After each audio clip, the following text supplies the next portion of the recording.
আল্লাহ তাআলা বলেন সুবহানাল্লাযী,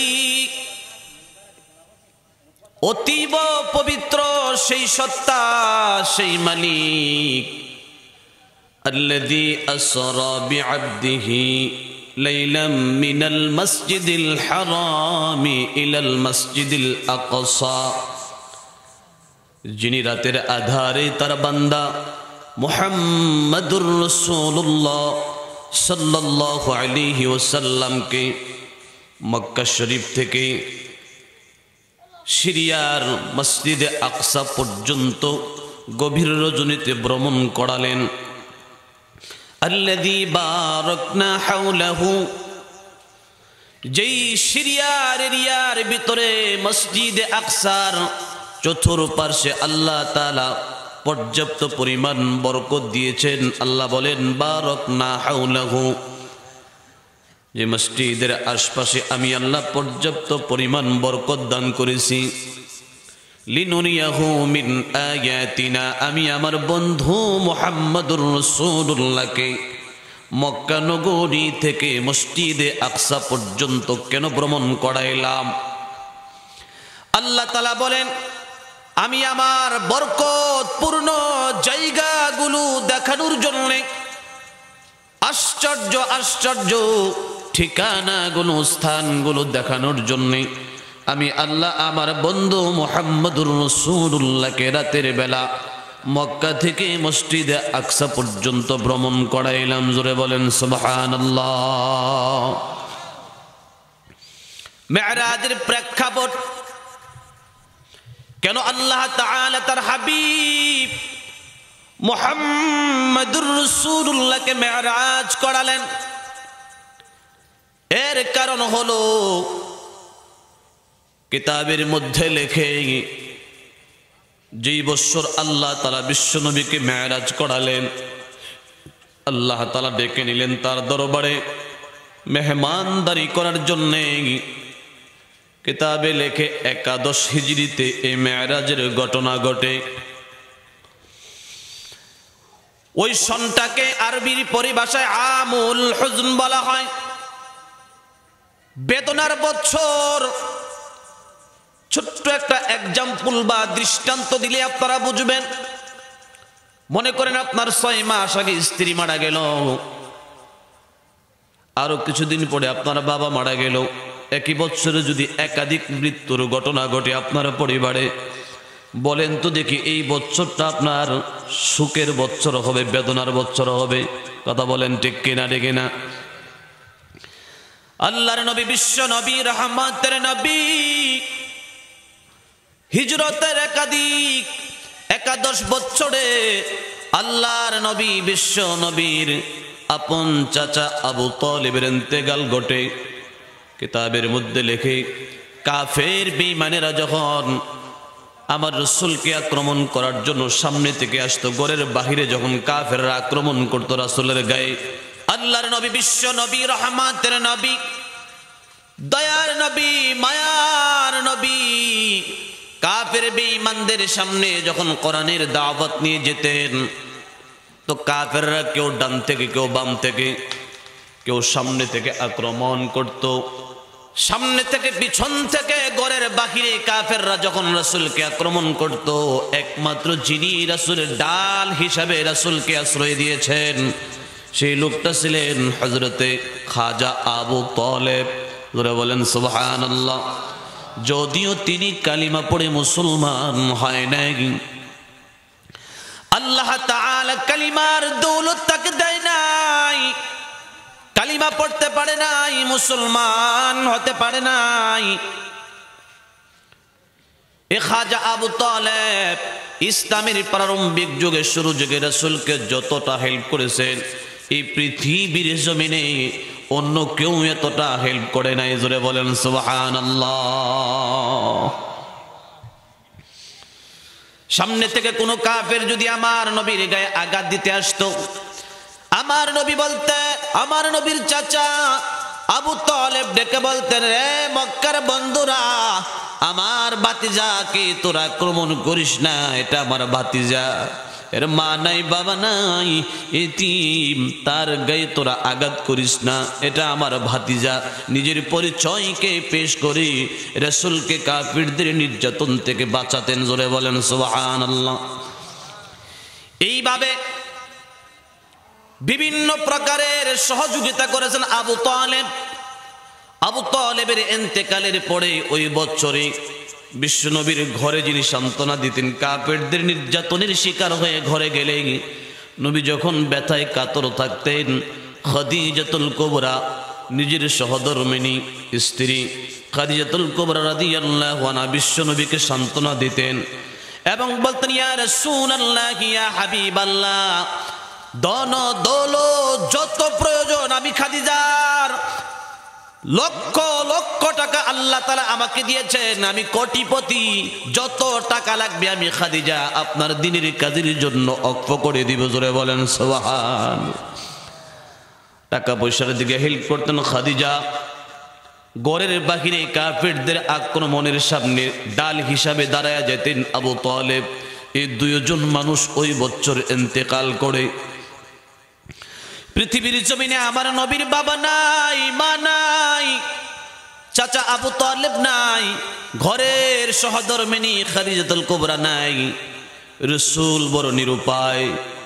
রাসূলকে পরামর্শ দেওয়ার জন্য, সান্ত্বনা দেওয়ার জন্যে, একটু ভালোবাসা দিয়ে আদর করার মতো কোনো মানুষ ছিল না। এই ব্যথা বড় দিল নিয়ে আল্লাহর নবী, বিশ্ব নবী চলে গেলেন মক্কার মানুষের কাছ থেকে ব্যর্থ হয়ে, কাফিরদের নির্যাতনে ব্যর্থ হয়ে, নির্যাতনের শিকার হয়ে রাসূল ব্যথা ভরা দিল নিয়ে তায়েফ নগরে চলে গেলেন ইসলামের দাওয়াতের জন্য। মক্কাবাসীরা যেহেতু আমার কালিমার ডাকে সাড়া দেয় না, মক্কাবাসীরা যেহেতু আমার কথার মূল্যায়ন করে না, আমার নবী চলে গেলেন তায়েফে। তায়েফবাসীকে ডাক দিলেন, তায়েফবাসীরা বলো আল্লাহ তাআলা ছাড়া আর কোনো মাবুদ নাই। কিন্তু তায়েফবাসী আমার নবীর ডাকে সাড়া দিল না। যে সমস্ত নেতারা তায়েফে নেতৃত্ব দেয়, যারা তায়েফ নগরের লিডার, তারা ছোট্ট ছোট্ট অসভ্য বাচ্চাগুলোকে লেলায় দিল। আর ডেকে বলল, এ মুহাম্মদ লোকটা পাগল, সেন্স ঠিক নাই, বাপদাদার ধর্মের উপরে কলঙ্ক মেখে দেওয়ার জন্য আমাদের মাঝে নতুন এক দাওয়াত দেয়, কালিমার দাওয়াত দেয়। ছোট্ট ছোট্ট অসভ্য বাচ্চাগুলোকে লেলায় দিল, তারে তোরা পাথর মার, এলাকা থেকে তাড়ায় দে। আওয়াজ করে জোরে বলেন নাউযুবিল্লাহ। আমার নবীর গায়ে যখন আঘাত দিতে শুরু করলো, কাফির বেঈমানেরা দূর থেকে যখন ছোট্ট ছোট্ট বাচ্চারা পাথর মারে, মাথা থেকে পা পর্যন্ত রক্তে রঞ্জিত গায়ে যায়।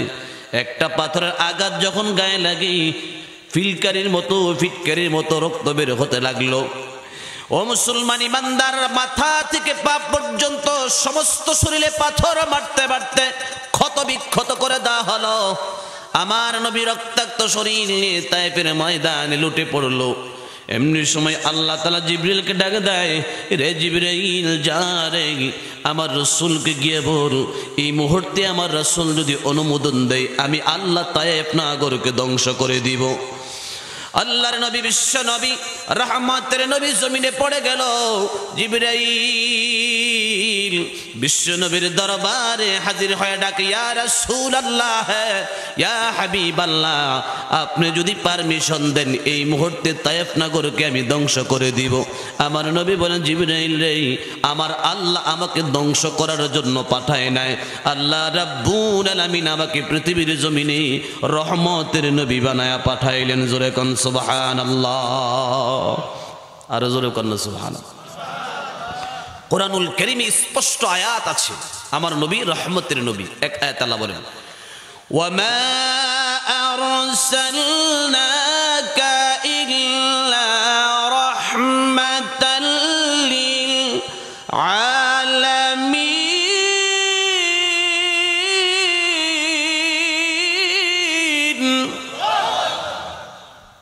সবার মুখ থেকে আওয়াজ বের হয়নি, পিছনে অনেক ইয়ং যুবকরা বসে আছে। এরা যদি সুবহানাল্লাহ তবে আল্লাহু আকবার আওয়াজটা দিত, আওয়াজের মাত্রা আরো দ্বিগুণ বাড়ত। আবারও আমরা সমকণ্ঠে আওয়াজ করে বলি আল্লাহু আকবার। আল্লাহ তাআলা বলেন, ওয়ামা আরসালনাকা ইল্লা রাহমাতাল লিল আলামিন। ওগো নবীজি, আমি আল্লাহ আপনাকে তামাম পৃথিবীর জমিনের জন্য, তামাম কায়নাতের জন্য রহমাতুল লিল আলামিন বানায় পাঠাইলাম। আমার নবী রহমতের নবী, আমার নবী উম্মতের কান্ডারি। রাসূল নিজে রক্তাক্ত হলেন, মাথা থেকে পা পর্যন্ত রক্তে রঞ্জিত করা হলো, এরপরও একটা কাফিরের বিরুদ্ধে আমার নবী বদদুআ দেয় নাই। জোরে বলেন সুবহানাল্লাহ। বিশ্ব নবীর ওই দিনের ধৈর্য, ওই দিনে রক্ত জড়ানো আর ধৈর্যের বিনিময়ে আজকে আপনি তায়েফ নগর সফর করতে যান। পুরা তায়েফ নগরে আপনি ঘুরবেন, একটা কাফের বেঈমান পাবেন না। রাসূলকে যারা নির্যাতন করেছিল, হয়তো তারা অনেকে কালিমা পড়তে পারে নাই, কিন্তু তাদের ভবিষ্যৎ প্রজন্মে যারা এসেছে সবাই কালিমা পড়ে মুসলমান হয়ে গেছে। জোরে জোরে বলেন সুবহানাল্লাহ। পৃথিবীর সিস্টেম হলো, আপনি যদি একটা সিমের বিচি জমিনের নিচে লাগায়া দেন, আপনি যদি সিমের একটা বিচি জমিনের নিচে লাগায়া দেন, দেখবেন সিমের বিচিটা কিছুদিন পরে পচে গেছে, নষ্ট হয়ে গেছে। তবে তার পচনের বিনিময়ে, তার জীবনের বিনিময়ে লম্বা একটা সবুজ গাছ দাঁড়ায় গেছে। সিমের বিচিটা যদিও নষ্ট হয়ে গেছে, পচে গেছে, কিন্তু লম্বা একটা সিমের গাছ, 20-30 হাত লম্বা একটা গাছ তার জীবনের বিনিময়ে দাঁড়ায় গিয়েছে। কথা বলেন ঠিক কিনা ঠিক না? ওই সিমের গাছ থেকে শত শত সিমের বিচি হবে, ফলন হবে। এই কারণে আরবিতে প্রবাদ আছে, বাযুকা ফানা বাকিউকা বাকা। কিছু লোক যদি জীবন দেয়, তাদের জীবনের বিনিময়ে বাকি লোকদের জীবন শান্তিময় হয়ে যায়। কথা বলেন ঠিক কিনা? দেশ যারা স্বাধীন করেছেন, দেশের জন্য যারা রক্ত দিয়েছেন, জীবন দিয়েছেন, রক্ত জড়িয়েছেন, যাদের নাম আমরা শ্রদ্ধা ভরে উচ্চারণ করি, বীর মুক্তিযোদ্ধা, বীর উত্তম, বীর শ্রেষ্ঠ, বীর প্রতীক, তারা যুদ্ধ করে দেশ স্বাধীন করে গেলেন, জীবন দিয়েছেন, রক্ত দিয়েছেন। আজকে আমরা স্বাধীন বাংলাদেশে বসবাস করি, তাদের রক্তের বিনিময়ে আজকে আমরা শান্তির একটা রাষ্ট্র পেলাম। কথা বলেন ঠিক কিনা? মুসলমান ভাইরা আমার, ওই তায়েফ নগর থেকে রাসূল নির্যাতিত হয়ে কাফেরদের আক্রমণের শিকার হয় মক্কা নগরীতে ফিরলেন। আমার নবীর ব্যথা ভরা মন, এই দিক দিয়া মা নাই, বাবা নাই, দাদা নাই, চাচা নাই, স্ত্রী নাই। অপর দিক দিয়ে কাফেরের নির্যাতনে তায়েফ নগর থেকে রাসূল রক্তাক্ত হলেন। আল্লাহর নবী ব্যথা ভরা মন নিয়ে, আক্রান্ত হৃদয় নিয়ে, চোখের পানিগুলো সেরে সেরে কাঁদতেছেন। আমার আল্লাহ জিবরিলকে ডাক দে, রে জিবরাইল, আমার বন্ধুরে আর কত কাঁদাবো? জিবরাইল রে যা, আমি আমার বন্ধুকে আমি আল্লাহর দরবারে ডাকলাম, আমার বন্ধুকে দাওয়াত করে আমার আরশে আজিমে নিয়ে আয়। জোরে কর আল্লাহু আকবার। আমার বন্ধুকে সান্ত্বনা আমি আল্লাহ আসমান থেকে আয়াত নাজিল করে নয়, দুনিয়ার কোনো মানুষ দিয়ে নয়, আমি আল্লাহ আমার দরবারে ডেকে আমি আল্লাহ নিজেই মেহমানদারি করে আমার বন্ধুকে সান্ত্বনা দিব। জোরে জোরে কোন সুবহানাল্লাহ। এই হলো মেরাজের প্রেক্ষাপট। এই দুইটা ব্যথা বুলিয়ে দেওয়ার জন্য, আমার নবীর কষ্টগুলো মোচন করে দেওয়ার জন্য, আমার নবীর কলিজার আঘাতগুলো মুছে ফেলার জন্য আল্লাহ তাআলা বিশ্ব নবীকে মেরাজ ডাকলেন। কিতাবের মধ্যে লেখে, আমার নবী মক্কার কাফিরদের সামনে, মক্কার বেঈমানদের সামনে কিছু কথা পার্সোনাল রয়ে গেছে, যেগুলো আমি বলি নাই, তবে বলার প্রয়োজন। কিতাবের ভিতরে আসছে, কোরআনের আয়াতের ব্যাখ্যার ভিতরে আসছে, আমার নবী যখন মক্কার জমিনে যেমন নির্যাতন হলেন তায়েফ নগরে, ঠিক তেমনি নির্যাতন হলেন। পাশাপাশি আল্লাহ রসুল আওয়াজ তখনও বন্ধ করে নেয়, কালিমার আওয়াজ বুলন্দ রাখলেন, আওয়াজ প্রকাশ করতেই লাগলেন। সর্বপ্রথম যেই ডাকটা মক্কার নগরীতে আল্লাহ রসুল দিয়েছিলেন সেটা হলো, এ মক্কাবাসীরা, তোমরা যেই দেব দেবীর পূজা করো, লাত মানাতের পূজা করো, তোমরা যে সমস্ত ভগবান ভগবতীর পূজা করো তারা তো মৃত, তাদের তো জান নাই, আত্মা নাই, প্রাণ নাই। এরা কেমন করে তোমাদেরকে তোমাদের রব হয়, তোমাদের স্রষ্টা হয়? তোমাদের বিবেক কি কাজ করে না? মেধা কি কাজ করে না? বুদ্ধি কি কাজ করে না? কোরআনুল কারিমে আল্লাহ তাআলা স্পষ্ট তাদের কথাগুলো, তাদের দুর্বলতার কথাগুলো তুলে ধরেছেন। আমি আপনাদেরকে জিজ্ঞেস করি, আমাদের বাংলাদেশে যারা মূর্তি পূজা করে, হিন্দু সম্প্রদায় বহুত্বের পূজা যারা করে, আপনি খেয়াল করে দেখবেন হিন্দুদের মন্দিরের ভিতরে শত শত মন্দিরে আমি ঢুকেছি, দেখেছি, বহু জায়গায় ঘুরেছি, পর্যটন কেন্দ্রে গিয়েছি, অনেক জায়গায় বড় বড় পূজা হয়, সেখানে গিয়ে দেখলাম এই মন্দিরের ভিতরে এমন কিছু মূর্তি আছে যারা নড়াচড়া করে না, ধরতে পারে না, ছুঁইতে পারে না, হাঁটতে পারে না, কথা বলতে পারে না। এমন আছে না নাই? বিশ্বনবী সর্বপ্রথম এটার প্রতিবাদ করলেন, যেই কারণে তায়েফের ময়দানে রক্তাক্ত হলেন, মক্কার জমিনে কাফের কর্তৃক নির্যাতনের শিকার হলেন। সর্বপ্রথম এই প্রতিবাদ রাসূল করেছিলেন। যেদিন আল্লাহ তাআলা দায়িত্ব দিলেন কালিমার দাওয়াত দেওয়ার জন্য, সর্বপ্রথম এই দাওয়াত দিলেন, তোমরা যে সমস্ত দেবদেবীর পূজা করো এগুলো আল্লাহ হওয়ার কোনো প্রকারের যোগ্যতা নাই। আপনারা কি বলেন, আমাদের দেশের দেবদেবী মূর্তি ভগবান ভগবতী যারা আছে এগুলা কি রব হওয়ার যোগ্যতা আছে? আরো জোরে আওয়াজ করে বলেন, যোগ্যতা নেই। আল্লাহ কোরআনে তাদের দুর্বলতার কথা তুলে ধরেছেন। আমার নবী কোরআনের আয়াতগুলো শুনিয়ে শুনিয়ে তাদের সামনে যখন পেশ করলেন, তখনই কাফেররা রাসূলের উপর চড়াও হয়ে গেল। আল্লাহ বলেন, আলাহুম আরজুনুন ইয়ামশুনা বিহা আম লাহুম আইদি يبطشون بها أم لهم أعين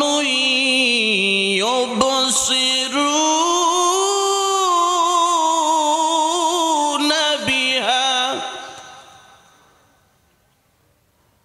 أم لهم آذان يسمعون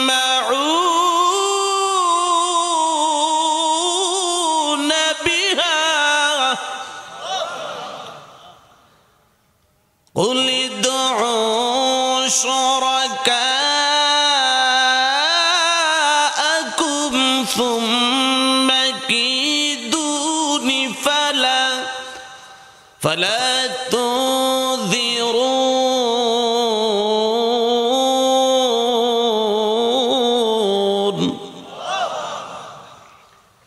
আল্লাহ তাআলা বলেন, আলাহুম আরজুলুন ইয়ামশুনা বিহা,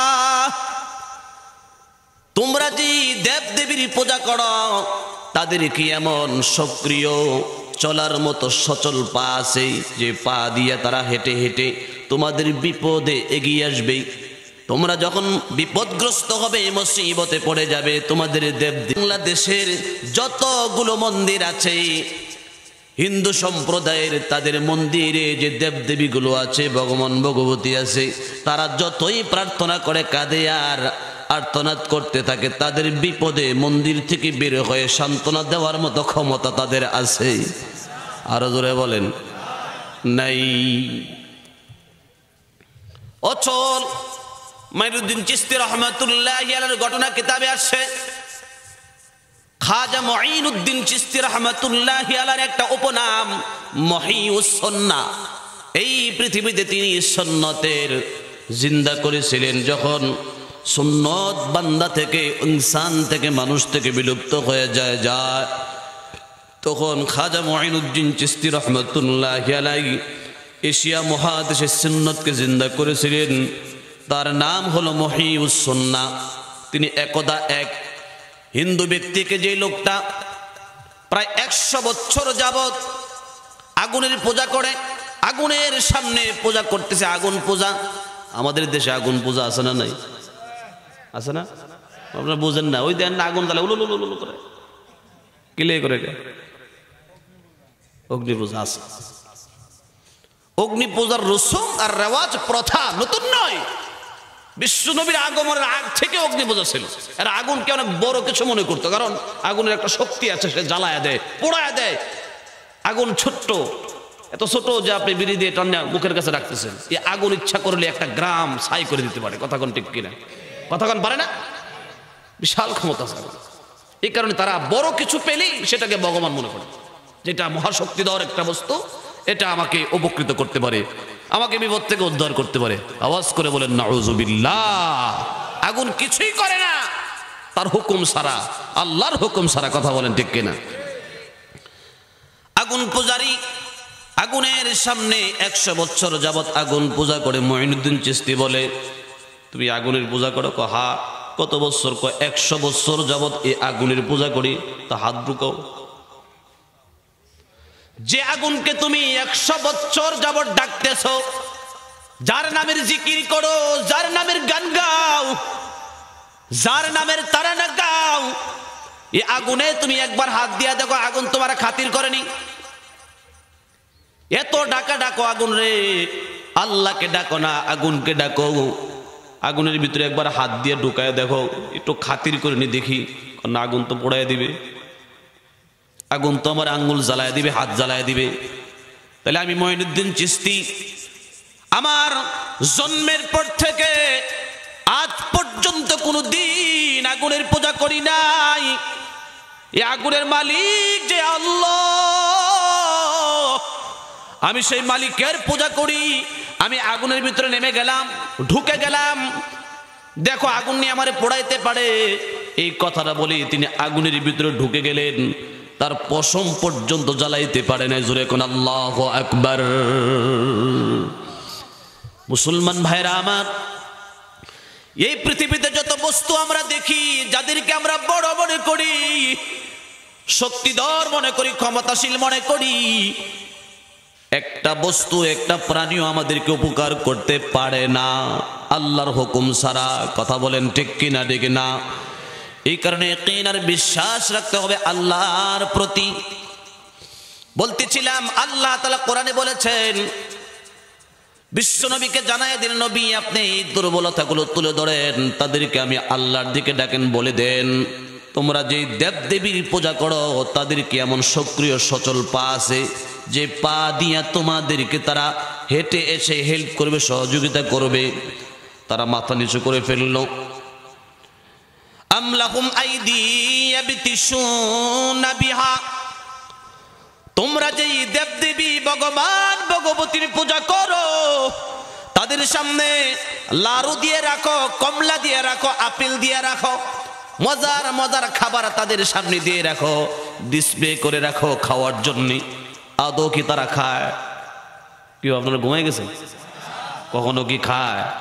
খায় না, দিয়ে রাখে। আল্লাহ কোরআন বলছে, কোরআনে বলছে, কোরআনের আয়াত থেকে আমি আপনাদেরকে শোনাচ্ছি। আল্লাহ তাআলা কেন তাদের দুর্বলতার কথা তুলে ধরলেন?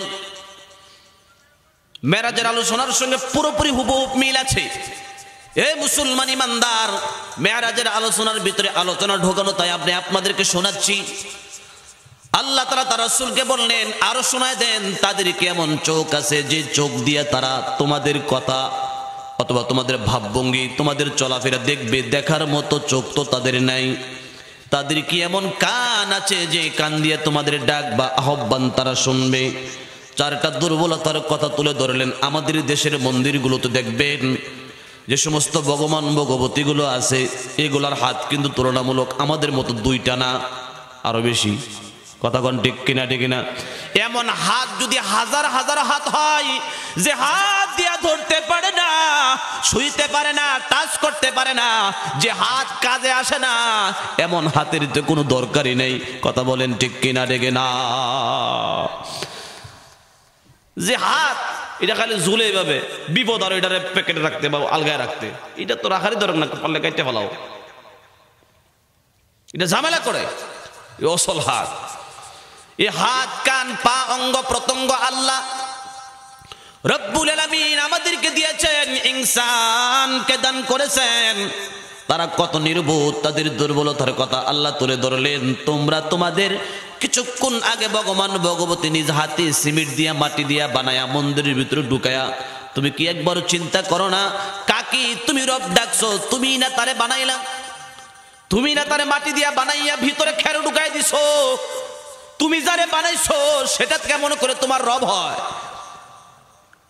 তুমি তো তারে বানাইলা, ইকিন তোমার ভিতরে কেমন করে ঢুকলো? রাসূল যখন এই বিষয়গুলো তুলে ধরলেন কাফেরদের সামনে, কাফেররা বুঝেও বুঝে না, রাসূলের বিরুদ্ধে অবস্থান নিল। তখনই আমার রাসূলের বিরুদ্ধে তারা ষড়যন্ত্রে লিপ্ত হতে লাগলো। আর রাসূলকে সর্বপ্রকার নির্যাতন যখন আরম্ভ করে, তখনই আল্লাহ রাব্বুল আলামিন আমার রাসূলকে বিশাল সাম্রাজ্যের ইঙ্গিত দেওয়ার জন্য রাসূলকে ডেকে নিলেন। হাবিব, যে পৃথিবীর জমিনে আপনি আছেন নাথিং, আমি আল্লাহর কাছে এটা কিছুই না, একটু এসে দেখেন না আমার রাজ্য, আমার বিশালতা, আমার বিস্তৃততা, আমার ক্ষমতা, আমার পাওয়ার, আমার শক্তি, আমি কত বড় মালিক। আমার এই সাম্রাজ্য দেখানোর জন্য আমি আপনাকে আমন্ত্রণ জানাইলাম, দাওয়াত দিলাম। দুইজন ফেরেশতা পাঠিয়ে দিলেন আল্লাহ তাআলা রাসূলকে নেওয়ার জন্য, মেহমানদারি করার জন্য বিশ্ব নবীর দরবারে দুই ফেরেশতা পাঠিয়ে দিলেন। আওয়াজ করে জোরে বলেন সুবহানাল্লাহ। অতি কষ্ট আর ব্যথা, ভর্তি অন্তর কাঁদতেছে এই ব্যথা। কেউ তো নাই সান্ত্বনা দেওয়ার মতো। গোটা মক্কার ভিতরে কুফরি শক্তি, বৈতলিকদের শক্তি, মূর্তি পূজারীদের শক্তি। তখনই আল্লাহ তাআলা দুই ফেরেশতা জিবরাইল আর মিকাইলকে আমার রাসূলের দরবারে পাঠালেন। গভীর রজনীতে আল্লাহর নবী, গভীর রজনীতে আল্লাহর নবী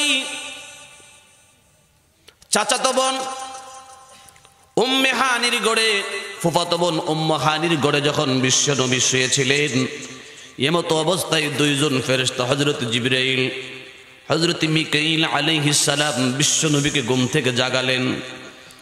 রাসূলকে সঙ্গে করে নিয়ে জমজম কূপের হাতিমে কাবার এরিয়ার ভিতরে আসলেন। জমজম কূপের পাশে এসে আল্লাহর নবীকে অপারেশন করলেন। সুবহানাল্লাহ বলেন। কঠিন এক অপারেশন। বিশ্বনবীকে জমজম কূপের পাশে এনে এই সিনাটা দুই ভাগ করে ফেললেন। আল্লাহর নবীর বুকটা দুই ভাগ করে ফেললেন, অপারেশন করলেন। অপারেশন করে ভিতর থেকে কলবটাকে বের করলেন, কলব অন্তরটাকে বের করলেন, কলিজাটা বের করলেন। ওই যে দিল কলিজা, আমরা যেটা দিল কলিজা বলি, অনেকে বলি কথা মনে নাই, মন কই থাকে? মন তো ভিতরে। সেই মনের কলিজাটা বের করলেন, কলবটা বের করলেন। কলবটাকে বের করার পর জমজমের পানি দিয়ে সুন্দর করে ধৌত করলেন। অতঃপর আবার ভিতরে ঢুকাইয়া দিলেন। ভিন্ন বর্ণনায় আসছে আল্লাহর নবীর কলবটা বের করার পরে সেটাকে অপারেশন করে ভিতরেই একটা স্বর্ণের তস্তরি দিয়ে যখন ইলম এবং হিকমত, বিদ্যা এবং হিকমত কৌশলের বিদ্যা বুদ্ধি আল্লাহ তাআলা কুদরতি ভাবে জিবরাইলকে দান করলেন। সে স্বর্ণের তস্তরি থেকে বা পিয়ালা থেকে কিছু হিকমত এবং জ্ঞান আল্লাহর নবীর কলবের ভিতরে ঢুকাইয়া সেলাই করে, ভিতরে ঢুকাইয়া উপর দিক দিয়ে সেলাই করে দিলেন। জোরে কোন সুবহানাল্লাহ।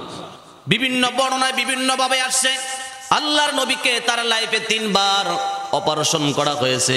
কয়বার? আরো জোরে বলেন কয়বার? একবার অপারেশন করা হয়েছে দুধমা হালিমার বাড়িতে থাকা অবস্থায়। দুধমা হালিমার বাড়িতে থাকা অবস্থায় ছোট্ট ভাইদের সঙ্গে রাসূল যখন মাঠে ময়দানে খেলতেছিলেন, হঠাৎ করেই জিবরাইলের আগমন ঘটলো। রাসূলকে অপারেশন করলেন। ওই দিকটা তার দুধ ভাই কাঁদতে কাঁদতে চিল্লায় মার কাছে ডেকে বলে, মা গো, আমার ভাইকে 2জন লোক এসে জমিনে শোয়া দিয়েছে, তার বুকটাকে ফেরে ফেলেছে। এ মা, আমার ভাই মুহাম্মদ বুদ্ধি আর দুনিয়াতে বাঁচে নাই। কিছুক্ষণ পর যখন খবর নিলেন আল্লাহর নবী সুস্থ শরীরে হেঁটে হেঁটে আসতেছেন, অপারেশনের দাগ পর্যন্ত রাসূলের গায়ে ছিল না। জোরে কোন সুবহানাল্লাহ। ছোট্ট কালে কেন অপারেশন করলেন? কারণ ছোট্ট বাচ্চাদের অস্বাভাবিক দুষ্টামি, খেলাধুলা আসেনি, কথা কন না, আসেনি?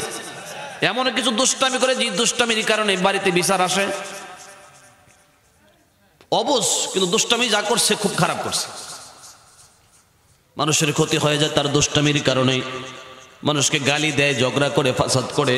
আল্লাহ তাআলা শৈশবকালে বিশ্ব নবীর এই সিনাকে অপারেশন করে বাচ্চা সুলভ সব ধরনের আচরণ থেকে রাসূলকে মুক্ত রাখার জন্য শৈশবে বিশ্বনবীকে প্রথম অপারেশন করে ভিতরে বিদ্যা বুদ্ধি দিয়ে দিলেন। যৌবনে পদার্পণ করা পর্যন্ত রাসূল আর কোনো দিন কোনো প্রকারের দুষ্টামি করে নাই। জোরে জোরে বলেন সুবহানাল্লাহ। দ্বিতীয় অপারেশন 20 বছরে বয়সে, রাসূলের বয়স যখন 20 বছর হয়ে গেল, 20 বছর পূরণ হওয়ার পরে আল্লাহর নবীকে আবার অপারেশন করলেন। কেন? কারণ হলো 20 বছর পূরণ হলে যৌবনে পদার্পণ হয়, আর যৌবনের তাড়নায় ইমান সবচাইতে বেশি অন্যায় আর গুনাহ করে। আওয়াজ করে বলেন ঠিক কিনা? ডেকে না, যাতে করে যৌবনের ধোঁকায় না পড়ে যায়, মনের কুমন্ত্রণায় যৌবনের তাড়নায় অন্যায় অনাচার যেন বিশ্ব নবীর মাধ্যমে না হয়। এই কারণে আল্লাহ তাআলা 20 বছর পূরণ হওয়ার পরে আবার অপারেশন করলেন। হিজরতের একাদশ বছরে যেই কথা আমি বলতেছিলাম, জমজম কূপের পাশে অপারেশন করে আবার সেলাই করে দিলেন। এটা হলো রাসূলের শেষ অপারেশন। এই অপারেশন করার পরে আল্লাহর নবী বিশ্ব নবীকে নিয়ে গেলেন এক জায়গায় যেখানে আল্লাহর কুদরতি বুরাক সামনে দাঁড়ানো ছিল। বুরাকের উপর আরোহণ করার জন্য রাসূলকে বলা হলো, আল্লাহর নবী বুরাকের উপর আরোহণ করবে, কিন্তু বুরাক নড়াচড়া করে। জিবরাইল ডাক দেয়, রে বুরাক, তুমি জানোনি তোমার পিঠে কে আরোহণ করবে? রে বুরাক পৃথিবীর কোনো সাধারণ মানুষ নয়, যে রাসূলকে সৃষ্টি না করলে আল্লাহ তামাম কায়নাতকে এত সুন্দর করে বানাতেন না। সে মুহাম্মদুর রাসূলুল্লাহ, ইমামুল মুরসালিন, খাতামুন নবিয়্যিন, বিশ্ব নবী তোমার পিঠে আরোহণ করতেছে, শান্ত হয়ে যাও। আওয়াজ করে বলেন সুবহানাল্লাহ। এই কথা যখন জিবরাইল বললেন, বুরাক লজ্জায় রাসূলকে চিনতে না পেরে লজ্জায় তার সমস্ত শরীর ঘেমে গেল, ভিজে গেল। বিশ্বনবী তার উপর আরোহণ করলেন। বুরাকের ব্যাপারে কিতাবে আসছে, এমন একটা জানোয়ারের নাম, এমন একটা প্রাণীর নাম, যেই প্রাণীরা খচ্চর, একটা প্রাণী আছে খচ্চর বলা হয়, খচ্চর গাধা, দুইটা প্রাণী। এই দুইটা প্রাণীর মাঝামাঝি, একবারে ছোট না বড় না, খচ্চর এবং গাধার চাইতে একটু মাঝামাঝি ধরনের একটা প্রাণী। এই প্রাণীটার মতো বুরাক আল্লাহ তাআলা রাসূলের জন্য পাঠায়া দিলেন। এই বুরাকের উপর আরোহণ করে বিশ্ব নবী হযরতে জিবরাইল এবং মিকাইলের কাঁধে বড় করে সেখান থেকে রওনা হয়ে গেলেন। বুরাকের স্পিড হলো মধ্যে বাসার, যতটুকু তাকায়, যতটুকু দেখে খোলা ময়দান দিয়ে এক লাফিয়ে ততটুকু চলে যায়। জোরে কোন সুবহানাল্লাহ। এত স্পিডে বিশ্ব নবীকে মক্কার জমিন থেকে বাইতুল মুকাদ্দাস পর্যন্ত নিয়ে গেলেন। এই সফরের ভিতরে আল্লাহ তাআলা বিশ্ব নবীকে কিছু কারামত, আজীব আজায়েব, অজানা জগতের কিছু তথ্য আল্লাহ তাআলা বিশ্ব নবীকে জানাইলেন। এরই মাঝে আল্লাহ তাআলা বিশ্ব নবীকে সর্বপ্রথম যার সঙ্গে দেখা করালেন, যাওয়ার পথে মধ্যে একজন সালাম দিলেন, বৃদ্ধ একটা লোক সালাম দিলেন রাসূলকে। আল্লাহর রাসূল জিবরাইল বলেন, রাসূল আপনি তার সালামের জবাব দিয়েন না, উত্তর দিয়েন না। রাসূল তার সালামের জবাব দিলেন না। আর কিছুক্ষণ যাওয়ার পর একটা বৃদ্ধা মহিলাকে রাসূল দেখলেন, জিজ্ঞেস করলেন, এটা কে? জিবরাইল বললেন, আপনি কথা বলেন না, অগ্রসর হন। আরো কিছুক্ষণ যাওয়ার পর একদল মানুষ রাসূলকে সালাম দিলেন। জিবরাইল বললেন, তাদের সালামের জবাব দিন। আল্লাহর রাসূল বলেন, কিছুক্ষণ আগে যে বৃদ্ধ লোকটাকে দেখলাম, এটা কে? জিবরাইল বলেন, এটা হলো শয়তান, মালউন, অভিশপ্ত শয়তান, বৃদ্ধ হয়ে গেছে, তার ডাকে আপনি সাড়া দেন নাই, ভালো করেছেন। যে বৃদ্ধা মহিলা দেখলাম, এটাকে? এটা হলো দুনিয়া। এই দুনিয়া যদিও বৃদ্ধা হয়ে গেছে, বুড়ি হয়ে গেছে, কিন্তু প্রত্যেক দিন নতুন করে বিউটি পার্লার থেকে সেজে গুজে থাকেই, কারণ তার প্রত্যেক দিন একজন নতুন স্বামীর দরকার হয়। জোরে জোরে কন্যা নাউযুবিল্লাহ। এর মানে কি? এর অর্থ কি? এর অর্থ হলো দুনিয়ার বয়স যত বেশি হচ্ছে, দুনিয়া রকমারি সৌন্দর্যে সাজানো হচ্ছে। কথা বলেন ঠিক কিনা? আজ থেকে 100 বছর আগে 10 তলা 20 তলা 30 তলা বিল্ডিং ছিল না, 5 স্টার হোটেল ছিল না, উন্নত মানের কার্পেটিং রাস্তা ছিল না, বালুয়াকান্দি গ্রামের ভিতরে এত বিল্ডিং এত উন্নত মানের বাড়িঘর ছিল না, কারেন্ট ছিল না, বিদ্যুৎ ছিল না, ডিশলাইন ছিল না। আওয়াজ করে বলেন ঠিক কিনা ঠিক না? দুনিয়ার বয়স যত বাড়তেছে, দুনিয়ার বয়স যতই বাড়তেছে, দুনিয়া শুধু সেজে গুজে আকর্ষণ বাড়াচ্ছে। বুড়া মানুষ কিন্তু সাজগুজ বেশি। কারণ কি? কারণ দুনিয়ার মানুষগুলোকে আকর্ষণ করার জন্য যত মানুষ দুনিয়ার দিকে আকর্ষণ হবে, তত দুনিয়ার মানুষগুলো আল্লাহ থেকে বিমুখ হয়ে যাবে, আখিরাত ভুলে যাবে, জাহান্নামের পথের দিকে পা বাড়াবে। জোরে বলেন ঠিক কিনা? আরো জোরে আওয়াজ দিয়ে বলেন ঠিক কিনা ঠিক না? হাদিস শরীফে আল্লাহর নবী বলেন, ইন্নাদ দুনিয়া খাদিরাতুন হালওয়াতুন ওয়া ইন্নাল্লাহা মুস্তাখলিফাকুম ফিহা ফানাজিরুন কাইফা তা'মালুন আলা ফাত্তাকুদ দুনিয়া ওয়াত্তাকুন নিসা। আমার নবী, দয়ার নবী আমাদেরকে ডেকে ডেকে বলেন, ইন্নাদ দুনিয়া খাদিরাতুন হালওয়া, এই দুনিয়া অতি সুন্দর, অতি আকর্ষণীয় করে আল্লাহ তাআলা বানাইলেন। এত আকর্ষণ করে বানাইলেন, দেখবেন খেয়াল করে বয়স যদিও 70 হয়ে গেছে, এরপর জমির মোহাব্বত অন্তরে এত বেশি, জমি থেকে বাড়িতে উঠে আসে না, আসেনি? এত মোহাব্বত অন্তরে এখনো কুজা হয়ে গেছে, বাঁকা হয়ে গেছে। গরু ছাগল নিয়ে হাটে চলে যায়, গরু ছাগল নিয়ে জমিনে চলে যায় হাল চাষ করার জন্য, ঘাস খাওয়ার জন্য। শাস্তে কোলায় না, এরপর দুনিয়া দুনিয়া করে। আল্লাহ তাআলা বলেন, ইন্নাদ দুনিয়া খাদিরাতুন হালওয়া, এই দুনিয়াকে স্বচ্ছন্দ করে আল্লাহ বানাইলেন, পরিপাটি করে আকর্ষণীয় করে বানাইলেন। তবে মনে রাখবে, এই দুনিয়ার আকর্ষণে তোমরা যদি পড়ে থাকো, তাইলে তোমার আখিরাত কিন্তু বরবাদ হয়ে যাবে। জোরে বলেন ঠিক কিনা ঠিক না?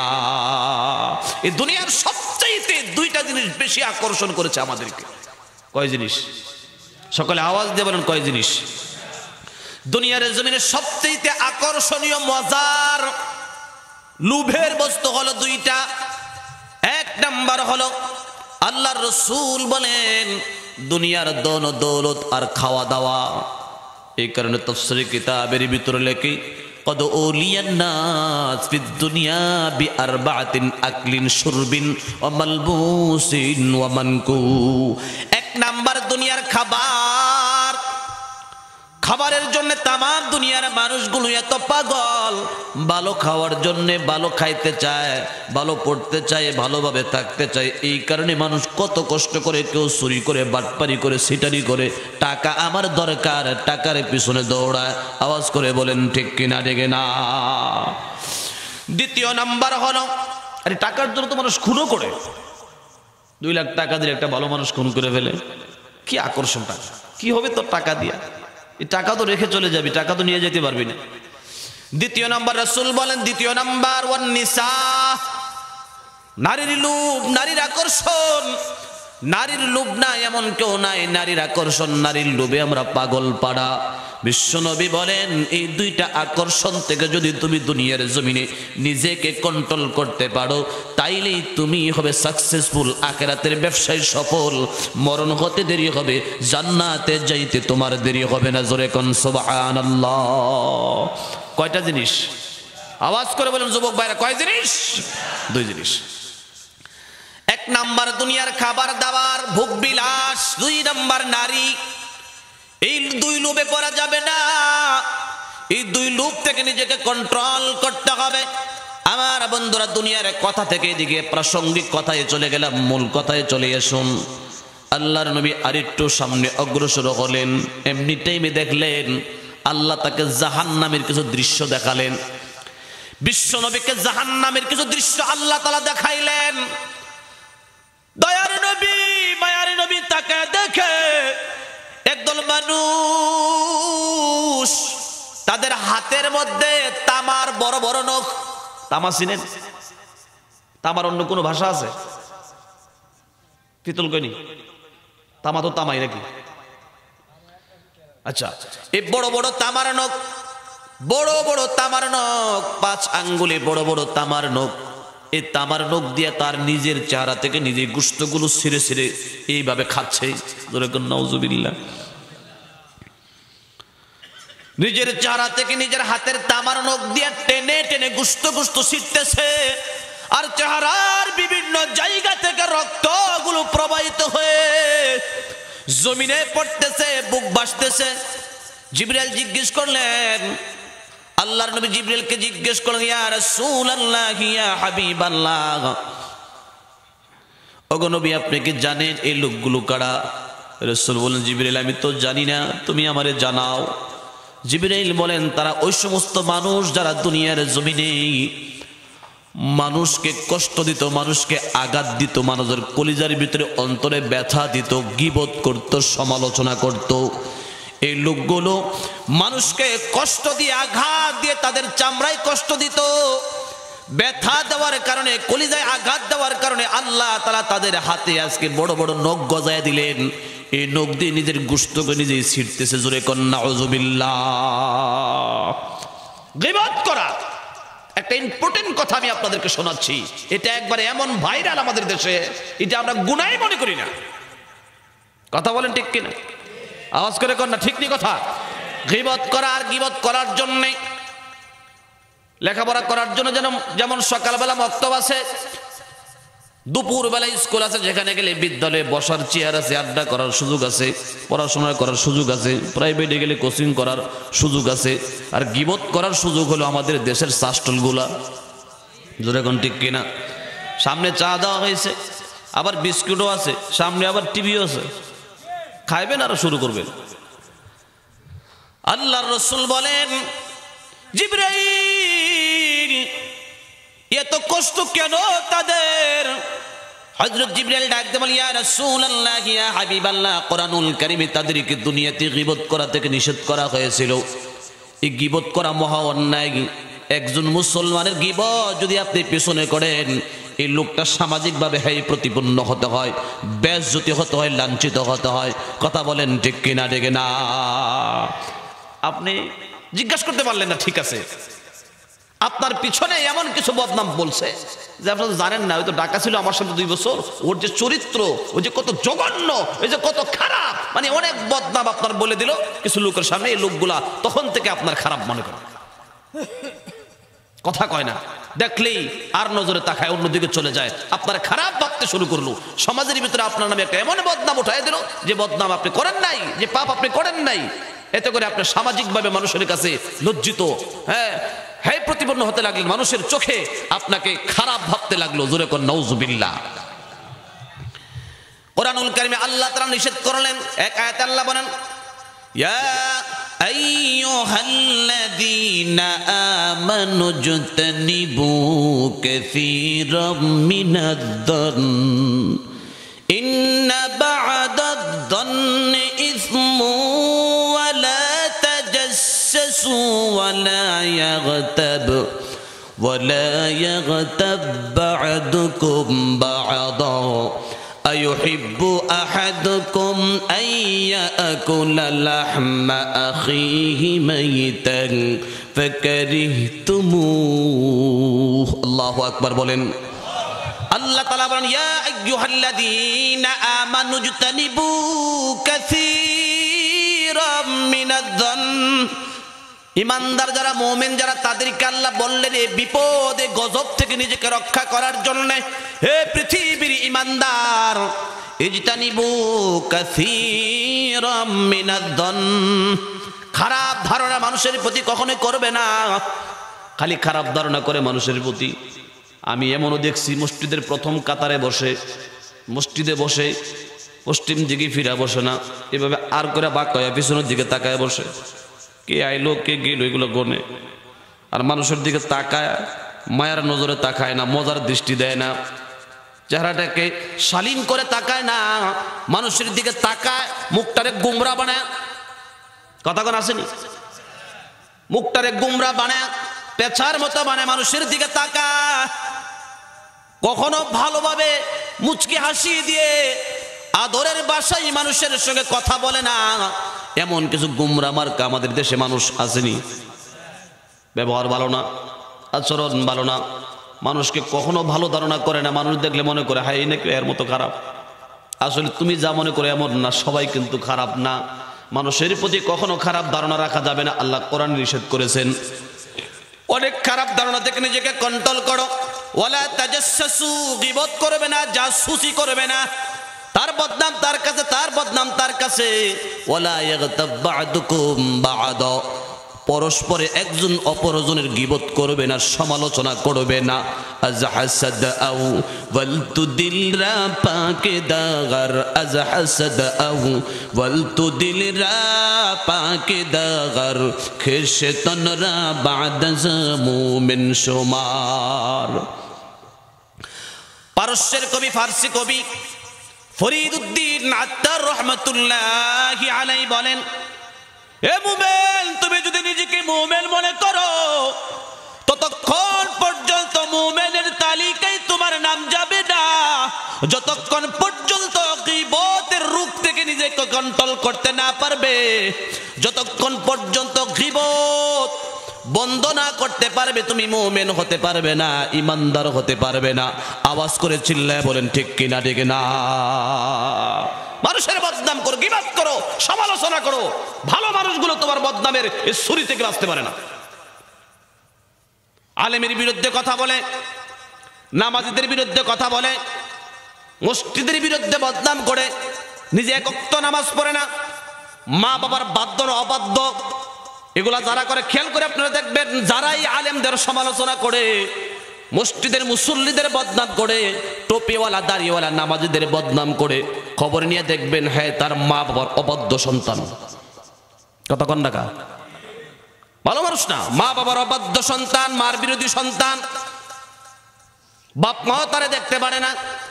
সবচেয়ে অবাধ্য নাফরমান বেয়াদব গুলাই আল্লাহ ওয়ালাদের বদনাম করে, মসজিদ মাদ্রাসার সমালোচনা করে। আমাদের দেশে এমন একদল লোক আসেনি, সমালোচক, সমালোচনাকারী, জাহান্নাম, সাকর নামক জাহান্নামী তাদের ঠিকানা। কোরআনে আল্লাহ অন্যত্র আয়াতে বলছেন, বলবো না কষ্ট হইতেছে?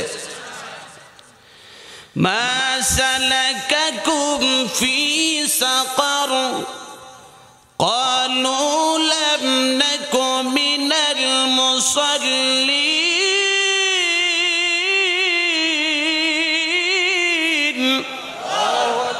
কি আল্লাহু আকবার আওয়াজ দিয়ে 2 মিনিট 3 মিনিট আগে পরে হয়, একসাথে হইতে না, একসাথে সমকণ্ঠে বলে আল্লাহু আকবার। ক্বালু লাম নাকু মিনাল মুসাল্লিন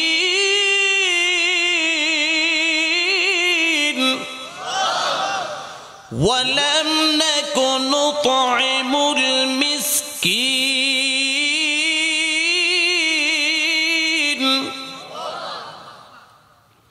ওয়া কুন্না নাখুযু।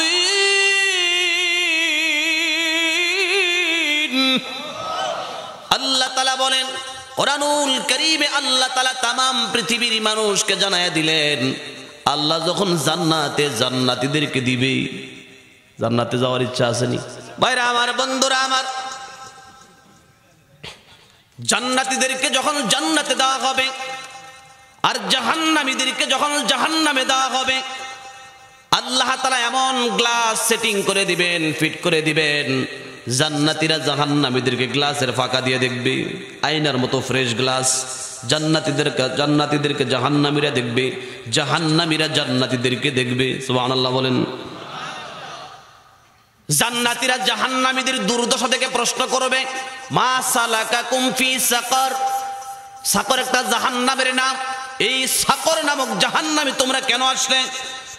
তখন তারা 3টা অপরাধের কথা স্বীকার করবে। তারা বলবে ক্বালু লাম নাকু মিনাল মুসাল্লিন। 1 নাম্বার অপরাধী হলো আমরা দুনিয়াতে নামাজ পড়তাম না। 2 নাম্বার অপরাধ হলো ওয়া লাম নাকু নুত'ইমুল মিসকিন। মিসকিন, অসহায় গরিব ফকিরকে আমরা খাবার দিতাম না। মনে রাখবেন, আপনি যা কামাই করেন আপনার কামাইয়ের ভিতরে ফকিরের অংশ আছে। কার অংশ আছে? জোরে কোন কার অংশ আছে? ফকিরের অংশ আছে। কখনো যদি ফকির আসে, ফকিরকে তাড়ায় দিবেন না, ব্যস্ততা দেখাবেন না।